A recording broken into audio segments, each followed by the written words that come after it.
সবাইকে জানাই শুভ নববর্ষের আগাম শুভেচ্ছা। আজকে চৈত্র সংক্রান্তি।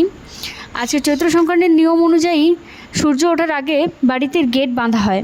সেই মতো আজকে পাড়ার প্রত্যেকটা বাড়িতেই এভাবে গোবর আর ফুল দিয়ে গেট বাঁধা হয়েছে। তার উপর বাড়ির আজকে ইঁচড় গাছটা থেকে ইঁচড় পড়া হবে পাঁচনের জন্য। বেলা বাড়তি এত গরম পড়েছে, এই গরমের মধ্যেও আজকে বাজার গেলাম পাঁচনের বাজার করতে। সাধারণত 108 প্রকারের সবজি দিয়ে পাঁচন হয়, কিন্তু আমি যে সময় বাজার গেছি 108 তো দূরে থাক, 50 রকমের সবজি পেলাম না। যেগুলো পেলাম সেগুলোর থেকে একটু একটু করে বাজার নিয়ে আসার চেষ্টা করলাম। এই ফলগুলো চিনতে পারছো? এগুলোকে বলে ডুমুর ফল। পাঁচন রান্নার জন্য এটাও গুরুত্বপূর্ণ। এছাড়াও ডালের মধ্যে নিলাম 3 ধরনের ডাল: ছোলার ডাল, মটর ডাল এবং মুগ ডাল। আজকে এগুলো দিয়ে তাহলে পাঁচন রান্না হোক। এছাড়াও যেহেতু বছরের শেষ দিন, মিষ্টিমুখে শেষ করার জন্য নিয়ে এসেছিলাম বাজার থেকে বাদশাভোগ চাল আর একটু কাজু বাদাম কিশমিশ। আজকে এটা দিয়ে পায়েসও রান্না হবে। এদিকে বাড়িতে ভাই গরুর জন্য মালা তৈরি করছে।